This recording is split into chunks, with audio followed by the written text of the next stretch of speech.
All right, let's get started with our kickoff for our capture the flag. For the most part, this is all you guys today. It's been me for the last 5 days, and now you guys get to do it.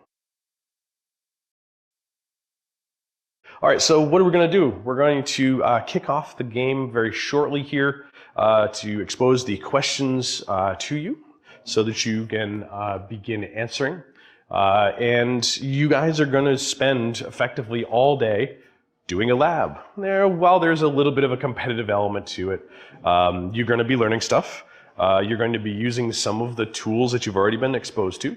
You may be learning a new tool that we discussed in class, and you may be putting hands to a tool that we discussed in class. And you may be exploring additional options for some of the tools that you have already interacted with in lab. So what is the scenario? All right, so you folks are wireless security consultants for Gueron Information Technology, pronounced JIT. Josh and I go back and forth about how you should pronounce words that start with a G and a J. Like, what's that graphics format, the picture format that is spelled GIF? How do you pronounce that?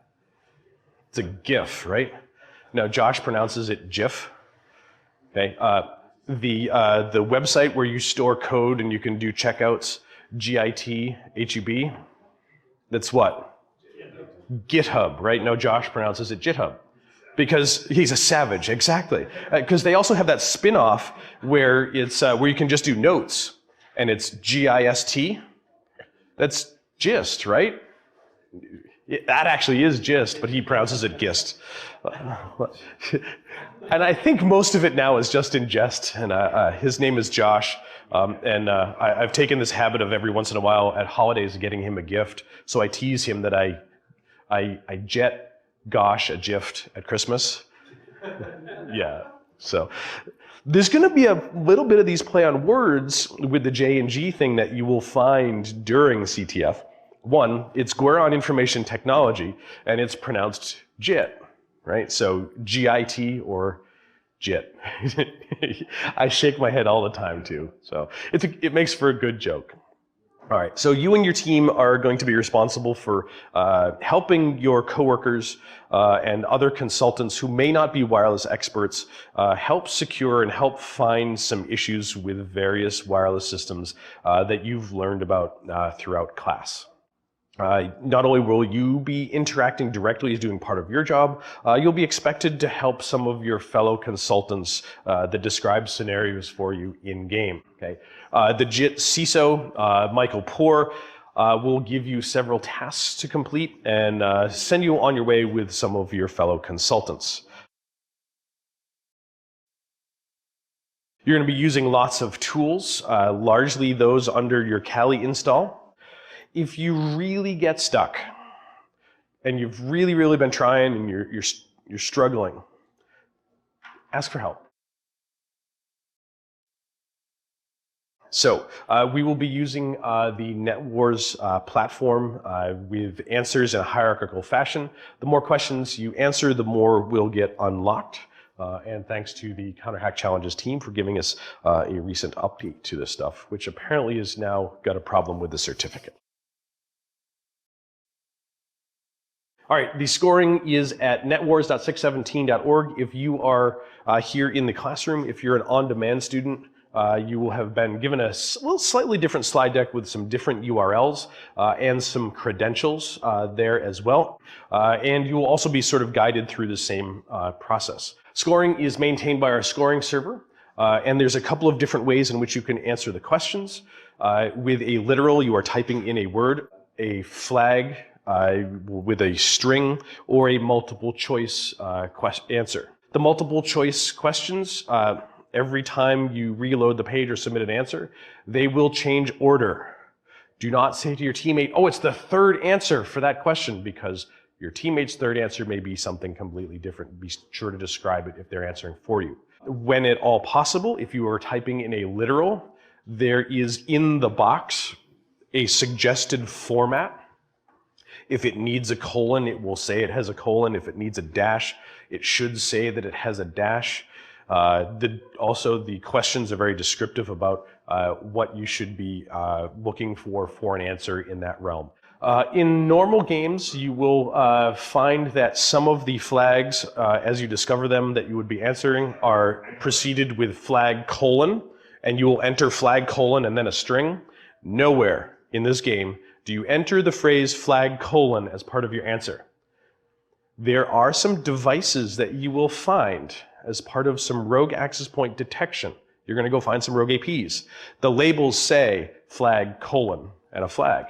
Do not enter the flag colon. Okay? The flag colon is wrong for the answer. That was my poor choice on labeling those. You shouldn't need to calculate any SHA-1 hashes. If there are, they've already been calculated for you, and that is the flag that you will be using. A little bit of a sample question here. So these will change their order based on whoever has loaded the page. So they will change. You can submit multiple at the same time. You don't have to wait and submit a whole bunch at once, unless maybe you want to game the system a little bit. So this one looking for a literal flag value as opposed to a multiple choice. Questions range in difficulty from 1 to 15 points. Answer correctly to get the points assigned for that question, and you don't get any points taken off for your first incorrect guess. As Jeff McJunkin said, there's a sports ball term there, golf, mulligan. Okay, you get a free one once. Okay. Each time you answer incorrectly after your first free one, you get deducted 1 point, up to a maximum of 3 points. So you can answer the question up to 4 times, lose 3 points, and then you won't lose any more. But it is highly suggested that you do not brute force answers because your next performance review, the CISO, will look very poorly upon that type of behavior. So don't brute force the answers. There's a better way. In this CTF, you do not, absolutely do not, listening very carefully, do not need to do any denial of service attacks. Because if you do, you're now starting to take away networks from other folks, and that is not the objective of this game. If there are areas in which we've described it might be helpful to do denial of service to recover four-way handshakes or to get other devices to join other networks, don't worry, I got you covered. Okay? We have everything scripted that they disconnect from those networks and then they reconnect with some regular intervals. It may be a couple of minutes, up to 5 minutes between any of these choices. So we'll provide the effective denial of service for you. So by scripting that these clients connect and disconnect, we'll provide all of that data for you. You do not need to do denial of service attacks. Okay? Don't do what might be considered dangerous attacks should you gain access to networks. Use the safe ones. The safe ones will work. If you gain access to target systems, machines, access points, do not change the configuration. Do not harden them. Do not make them weaker. Do not plant false flags. Do not delete flags. Please leave them there for others to find. Also, if we are using networks in this classroom, please do not create networks with similar SSIDs. You do not need to have other devices come join your network.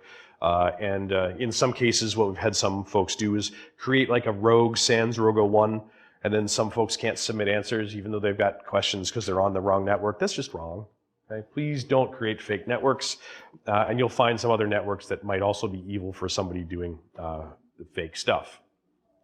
So you're consultants for JIT, so please help keep their systems up. If you notice something has gone down, let us know. And it will be pretty evident as to what you're allowed to attack and what you're not. You should not need to attack the scoreboard. Okay? There are plenty of other in-game assets for you to exploit. We'll be monitoring things throughout the day. I've got a couple of monitoring scripts going on. Sometimes you guys are doing really bad things to these networks on purpose, and it crashes. So we may have to restart a script here and there or reboot a Windows system. Some other things that I discussed throughout class, and you guys have this with you. If you want to continue sort of learning a little bit afterwards, we maintain a bunch of public bookmarks and so forth. Every bookmark that I throw in my bookmarks goes to a service called Pinboard. They're all shared publicly. So a bunch of stuff that Jack was telling me about from Christmas lights this week, they're actually bookmarked at Pinboard for some of the products and some of the tools. But if they're particularly relevant to this class, they have a specific tag of 617, and you can sort on those. And in fact, this URL goes to the tag for 617. But if you remove that, you see everything else that I'm bookmarking for all the other projects and my knife making and gardening and recipes. And so you get everything. And this one should actually be in your slide deck for the workbook day today as well. My GitHub account with a couple of things that we've referenced, and GitHub has their own bookmarking service with stars. So the page with all of the projects that I've starred that I want to sort of follow back on around with. We have 2 Slack channels. We have a private one that is for Sec 617 alumni only, and it is by invite. So if you want an invite, just ask. Hey Larry, I was in your class, and send it to larry@offensivetech.com, and I will get you an invite to the email that you sent it to me from. And it's pretty low volume, and maybe a couple messages a week, if that, and maybe once a month, a really in-depth discussion about something cool that's happened. And we're working on a public Sec 617 channel. I haven't quite figured out how to make it so that everyone can join without needing to be invited and stuff, but it's there, and keep checking back. It's 617-public.slack.com. And that one will be for just about everyone on the planet. So it is not a, quote, curated list of former alumni. So anybody that's interested in wireless security could potentially join that Slack as well. So I'm still working on that one, but that is where it will be. The channel is already registered. All right, so time for us to walk through the 617 online CTF for on-demand. I am logged into the NetWars engine, and I'm going to go start with level 1. So take me here to the questions, please. All right, first one for the proprietary product Recon Online. We have a link to some files for a smart light bulb product. In this zip file, there are a bunch of images. One of these images contains the FCC ID, which is the unique identifier for the Federal Communications Commission, and their documentation for a transmitter. If we take that FCC ID and go and look that up at fcc.io, we'll be given a list of all the documentation. By reading through that documentation, we find that the modulation type is clearly identified. And in this case, the modulation type is identified as OQPSK, which is our answer. Now we will submit that, and hooray, 5 points. All right, moving on to the Wi-Fi probe mapping. Ko Hamada is looking for a bunch of systems that have connected to the Corp mobile network and also a weaker network.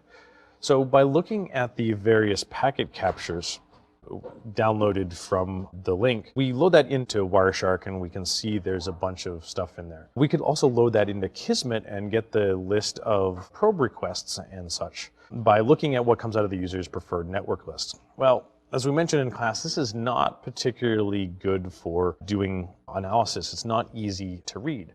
So we can use AeroDump to take this packet capture, create the CSV file, and then load that CSV file into airgraph-ng to generate our common probe graph, or our graph of a CPG.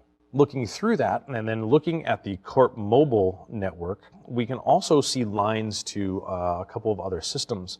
One of them has connected to a network that would be considered weak, and we talked about this a little bit during the hotspot networks, one that is pre-programmed into iPhones of ATT Wi-Fi.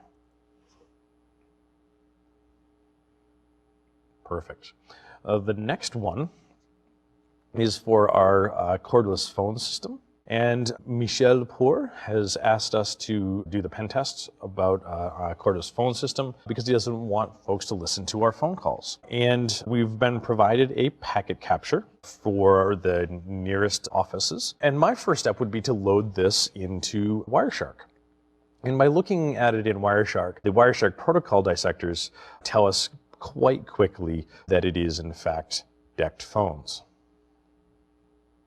All right, so the next one, once we've been able to determine that it is DECT phone, we get a new question unlocked for us. And then it asks, what is the RFPI of the DECT base station?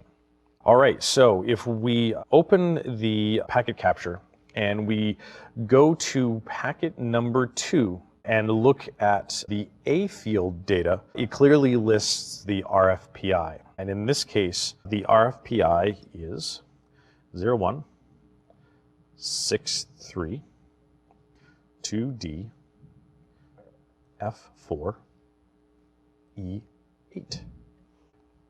In order to recover that, we may need to click on some of the triangles to expand that A field data in packet 2.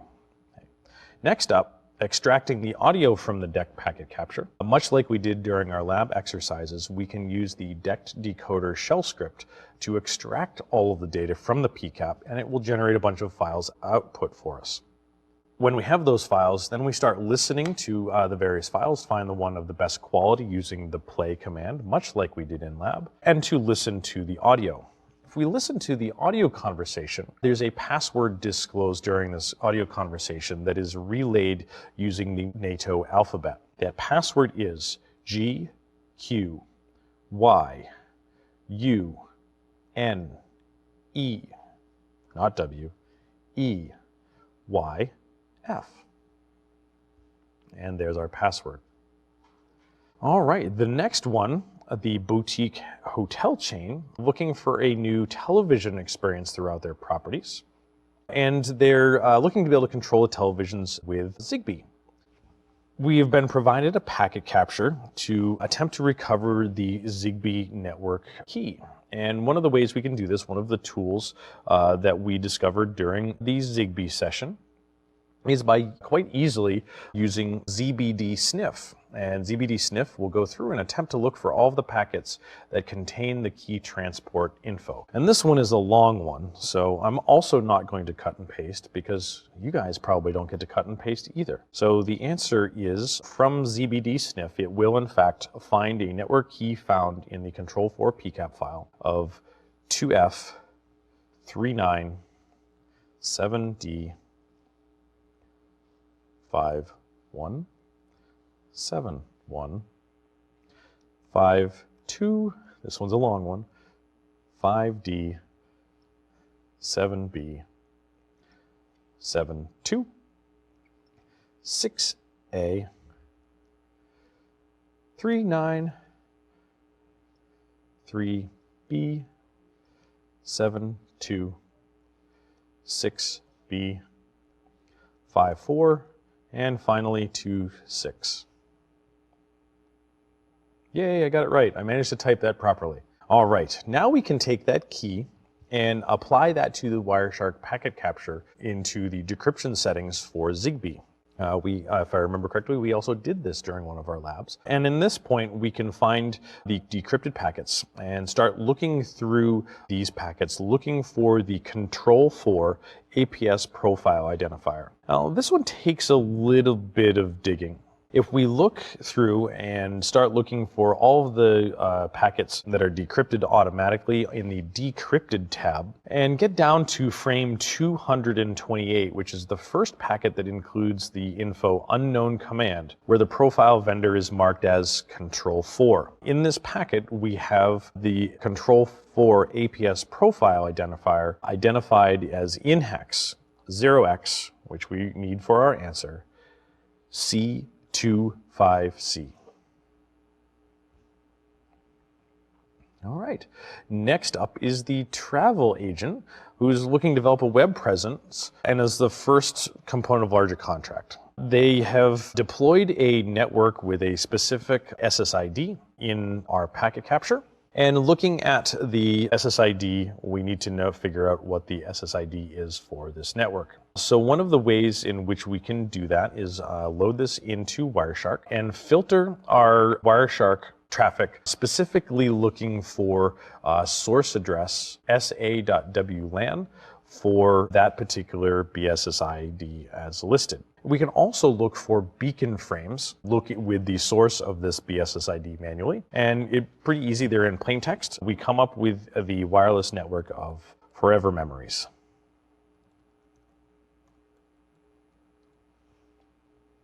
Another way we can also do this is we can also take this packet capture and load this into Wireshark. When it asks us for a source, instead of putting WLAN 0, we can also load a file from disk. And if it was a hidden network, it was also recover it here as well. All right, so the forever memories network is in fact encrypted. And it is in fact encrypted with a method that we should be able to decode. And in fact, it is WEP, using a fairly decent WEP key. However, AirCrack-NG does a really good job of cracking WEP, and we can use AirCrack-NG to recover that key. After just a few minutes, maybe even shorter, depending on the capabilities of your system, we will recover the WEP key. That WEP key, as revealed by AirCrack, is C31 E10 E2F 60999 8075 49 7BB 381. Now, AirCrack gives us that password with colons, but in this case, we've asked for it without the colons and not converted back to ASCII.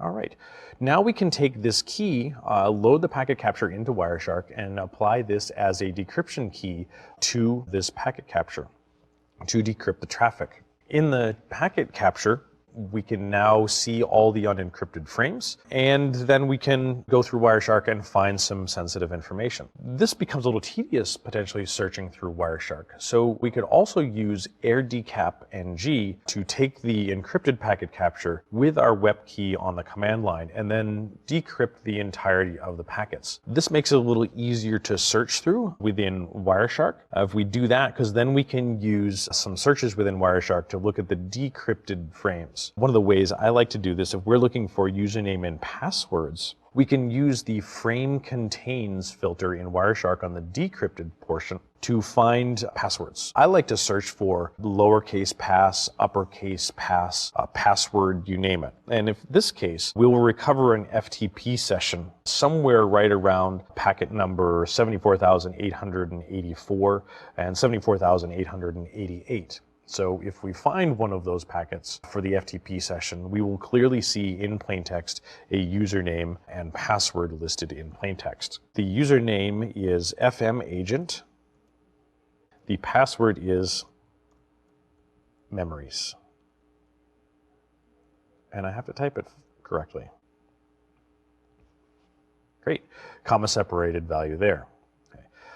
Next up is to evaluate the data for the travel agency network. Identify the Bitcoin address for the travel agency customer, and it is 34 characters long. Oh, wonderful. I have to type this one. All right, so by searching through the packet captures for long text strings, we'll eventually be able to recover the Bitcoin address by looking at some of the additional conversations. The Bitcoin address in this case is, there we go. Great opportunities to have a mulligan in case you have a typo. This is why it's great to copy and paste. All right, moving on to the Gueron IT network for the company itself. Using a Wi-Fi network to share resources in file shares for customer information.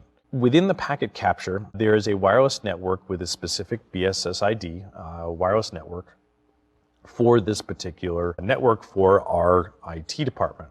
Based on the packet capture data, if we were to load this into Wireshark, we would find that there are some four-way handshakes for WPA, WPA2 pre-shared key for the Get Access network. If we look at that BSSID and the beacon frames, it will be for the Get Access network, which is our ESSID. If we take the packet capture then and pass that to AirCrack with the Get Wi-Fi PCAP for the -E, the Get Access network, SSID, and we need to give it a word list. And there is a word list on our systems that is pretty good. It is the RockU word list in /opt/eephammer/word lists and the rocku.txt. So we'd specify that for the word list as with a -W for AirCrack NG. It'll take a few minutes to decrypt, and then will give us the pre-shared key for this network of World Industries.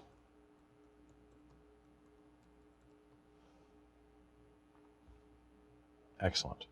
Now that we have the World Industries key, we can use Wireshark to apply this key as a decryption method. We just did this with WEP in the same portions.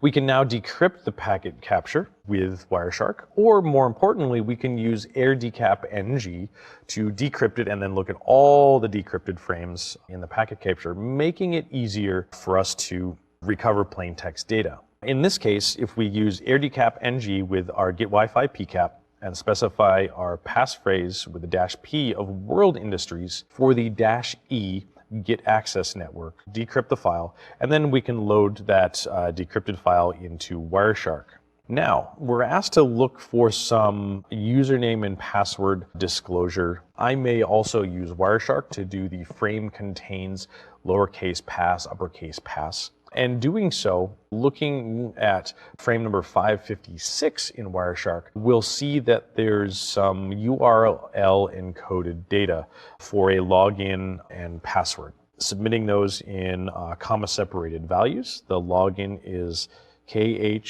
KHAMADA, comma, password of DROWSSAP.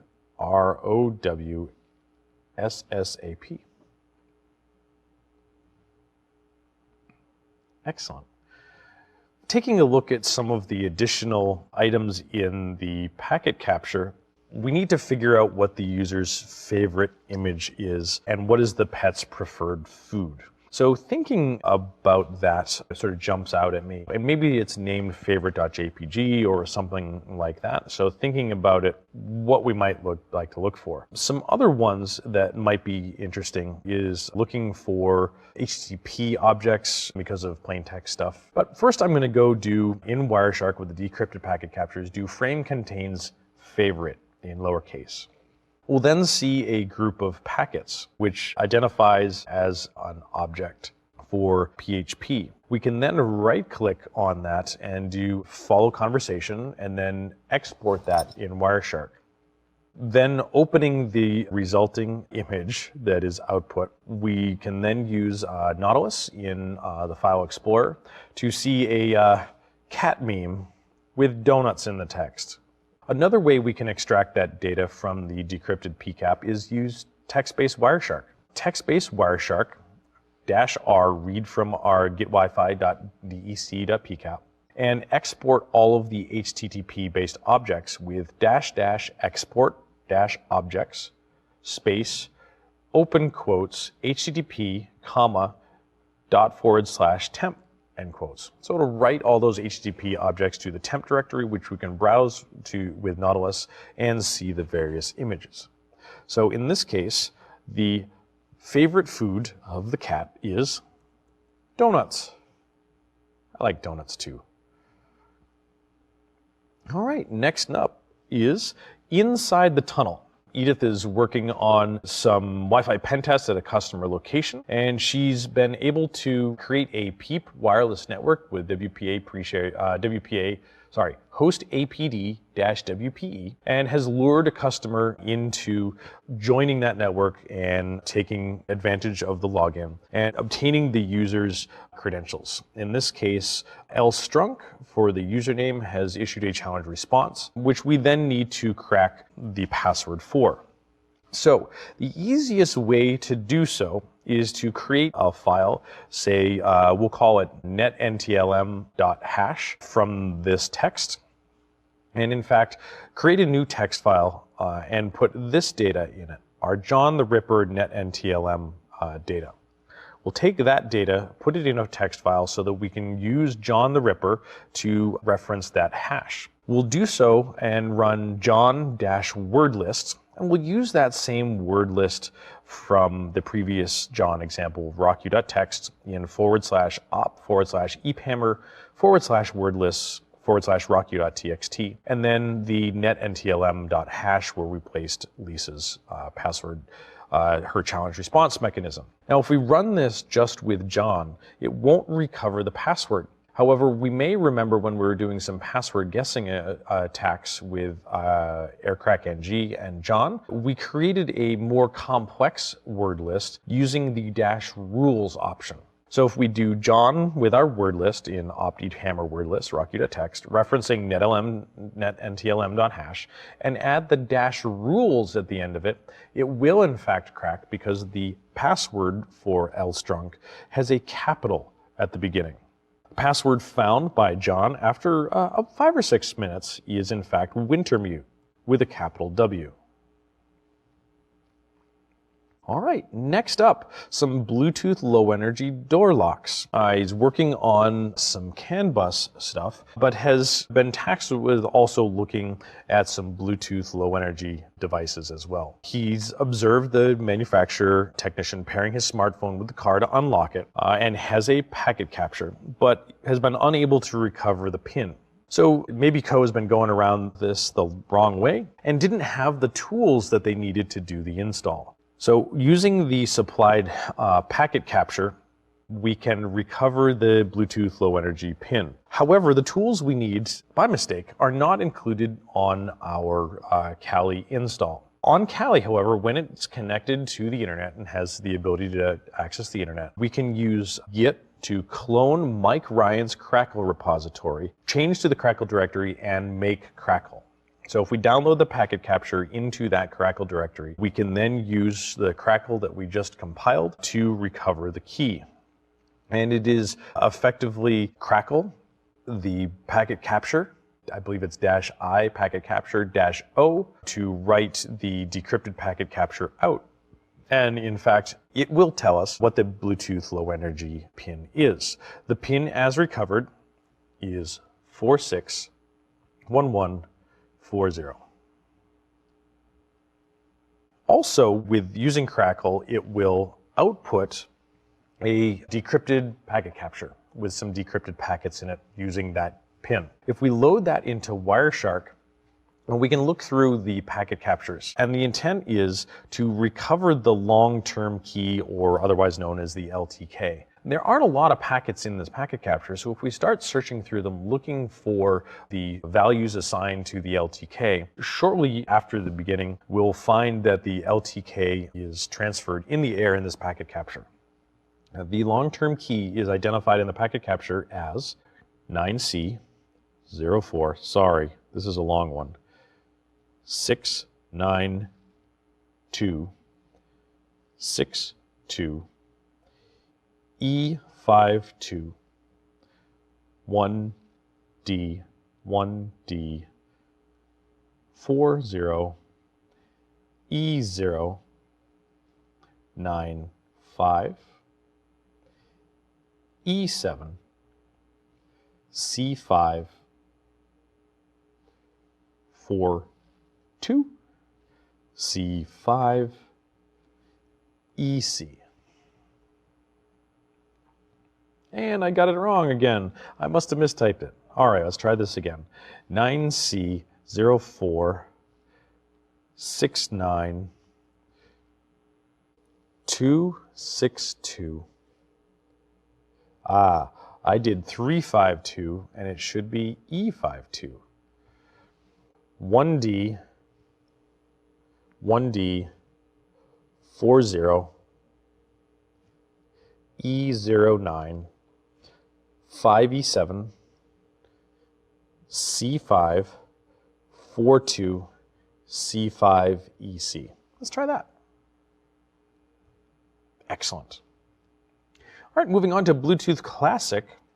Taking a look at some Department of Transportation customer devices. Looking at Bluetooth Classic pairing in public locations, our analyst was able to capture the technician's access between a turnstile and a handheld Bluetooth device as part of a repair operation, and noted that when he shoulder surfed the technician, he saw the pin was 8 characters or less. However, they haven't been able to brute force the pin. As we may remember, we were able to brute force some Bluetooth Classic pins using BT Crack. And BT Crack is not currently on the Kali course image, but if we remember looking at BT Crack, the Windows version is fairly obtuse to install. However, there is a Linux version available at the webpage on one of the slides for BT Crack. I found the DAO in his GitHub repository. So if we were to do a git clone of the BT Crack GitHub repository, change into the directory and do a make, we can now use BT Crack under Linux to crack this Bluetooth Classic pin. It's as simple as doing BT Crack and then our packet capture from our zip file.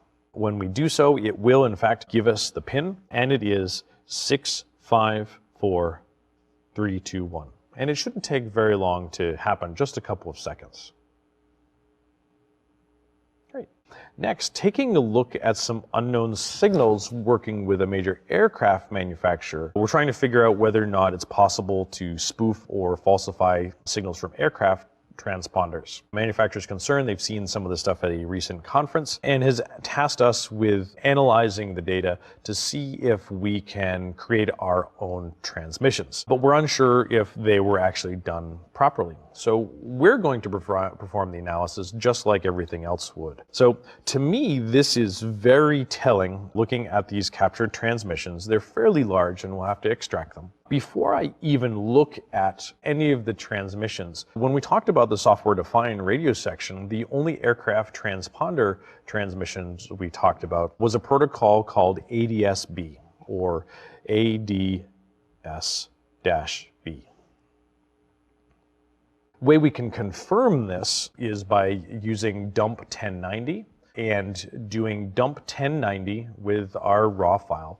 So dump 1090 -net -interactive -i file space the file name that comes out of our unzipped capture, which, if I remember correctly, is unknownsignal.raw.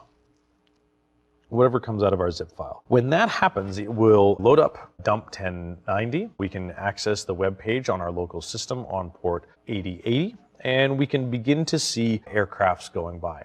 If we don't do it in net mode, we can just see the text part. And what we'll see in the display is an aircraft show up in the display.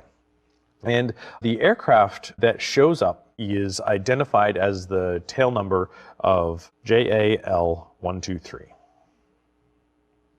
If we wait just a little bit longer, the ADS-B decoding with dump 1090 will reveal a location for JAL123 populated in the display, either in the web browser window or in the text-based display for dump 1090. It will then give us some latitude and longitude right there in the display. That latitude and longitude, as shown, is 35.658, space 139.745. So there is a space after the comma. The next one is, what's at that latitude and longitude? So one of the ways we can determine that is we can copy and paste that latitude and longitude. So we copy that latitude and longitude, highlight and copy, and then go to maps.google.com and paste that in the search field. That will bring us to that latitude and longitude on the planet. And right below that location is, in fact, Tokyo Tower.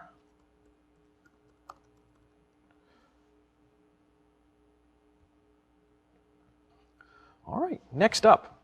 Mike Kapoor has led an evaluation of several systems to replace Git's internal instant contact system, and we've narrowed the field to a final vendor.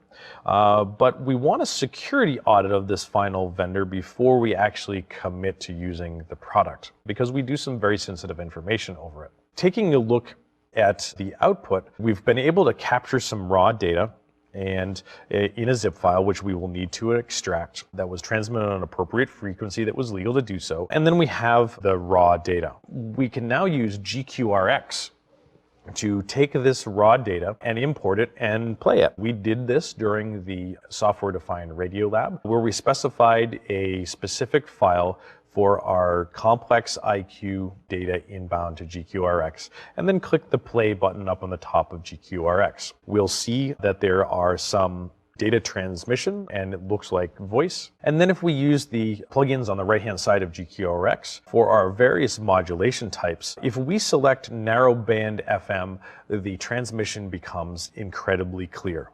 So in this case, the proprietary modulation type, which really wasn't proprietary at all, happens to be narrowband FM. If we then listen to the audio broadcast with the narrowband FM modulation happening, there's a conversation that happens. In that conversation, there's a system that is discussed for a wiki system. And we're looking for what the fully qualified host name is for the system. The system is wiki.sec617.org.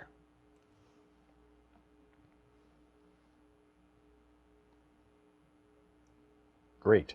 If we continue to listen to the conversation, we can identify that a username is also disclosed because one user is having a problem gaining access to the wiki. And they reveal the username over the voice transmission. The username is J. Alder, and the discussion about the confusion between J's and G's in this environment. So the username is J. Alder, and the password is sent, quote, out of band using another method. All right, so this one becomes very interesting. We need to use the credentials and URL from the instant contact system a little bit later. So we have the username, but we then need to do yet another challenge for our wireless messaging analysis to be able to recover the password.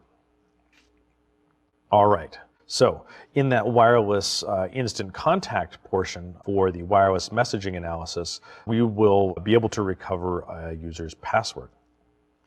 So we'll go ahead and do that now. We'll do this logically. So using the credentials that we discovered here, J. Alder, and the password from the wireless messaging analysis activity, access wiki.sec617.org using the credentials recovered, J. Alder, and the password from the next one. And we'll see that there is a SHA-1 hash available right on the main page. That SHA-1 hash, I know, 40 characters, is 148 C1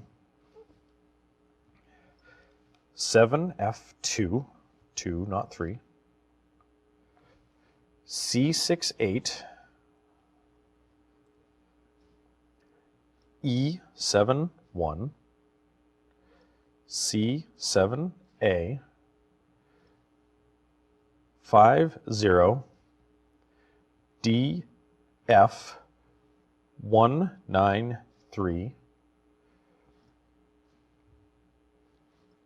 546 C4 E87 684 6C 70E.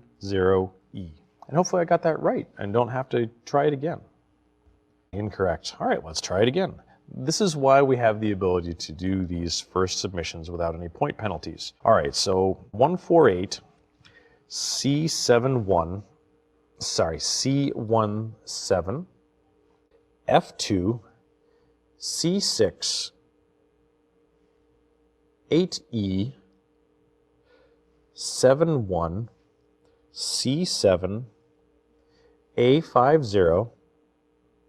Aha, I have DD and it should be DF.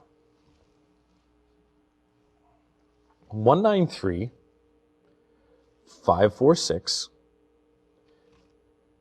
C4 E8 7684 6C70E. And hopefully I don't lose any points. I'm going for a perfect game. Yes, I got it. All right, next up, the RI-Red wireless network. The RI-Red wireless network, one of our more esoteric customers for recombinant interspecies regeneration education group. The RI-Red folks have been undergoing a denial of service attack. Maybe because of some of the research they do, or who knows, but they've got some sort of denial of service attack underway. And this is arguably one of the most difficult challenges in the CTF.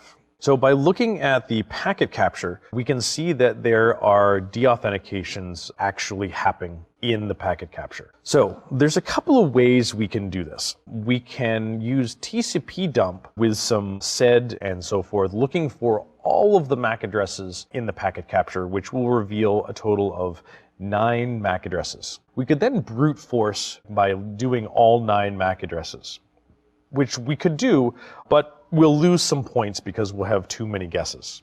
However, more importantly, what we can do in the first couple of packets, there's some deauth and disassociate frames. And shortly thereafter, in packet 26, there's a malformed probe response frame. So, noting that we are spoofing the source of the wireless network ending 53BF83, let's take a look at all of the packets for 0020A6 53BF83. So we can create a Wireshark filter looking for that transmitter. Now, noting that, we will get a list of all the packets coming from that source. If we start looking at the sequence numbers in the 802.11 packets for those frames, we'll start to discover that there are 2 very distinct set of sequence number counters, 1092, 1093, then moving to 1475, 1478, then back to 1098, and so forth and so on. If we look at where the packets are, the 1400 series of packet sequence numbers, 802.11 sequence numbers, are the ones that are the deauthentication-based attacks. So if we clear the display filter and see all of the packets together and start examining all of the packets that are in the sequence number range from top to bottom in the 1400s. Starting at the beginning, if we see a sequence of 1400, if we look at 1400 sequence number, we can see that there is another device transmitting in that sequence number, and then the sequence number continues, but the MAC address source changes. In frame 21, with the sequence number of 1472, we have a different MAC address for the sequence number setting with a different MAC address. And this is the device that started as a legitimate device and then turned into spoofing attacks from the access point. And the MAC address of that device is 000B 0E 0F F2 C0, colon separated. So that one was in frame number 21 of the Wireshark capture with the display filter cleared.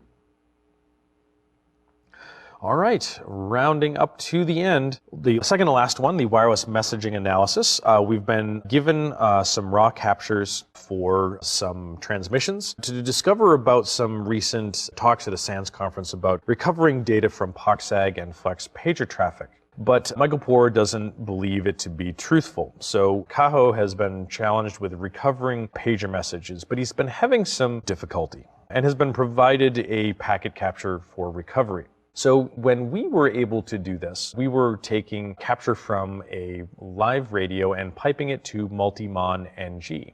However, we can also use multimon ng to read from a raw packet capture directly. So if we use multimon ng -t raw for raw input for our raw file from our zip file, we can then give it some decoders, -a flex, -a poxag 1200, -a poxag 2400, -a poxag 512, and then the file name for our packet capture extracted from pager.zip, the raw file. Multimon ng will go through, process that the capture, and decode some pager messages for us. In this case, the only pager message type that is used to encode the messages are the absolute slowest speed of poxag 512. And multimon ng tells us the message and the method in which it was encoded after the decode. If we read through the messages that were decoded by multimon ng, we get all sorts of sensitive information. The first one, what is the patient name disclosed from the alleged hospital paging system? And if we read through, that name is Lawrence Wright. Continuing to monitor some of these sensitive messages, we find that there's some notification messages about a system that is low on disk space. The system that is low on disk space is identified in the decoding as nas.sec617.org.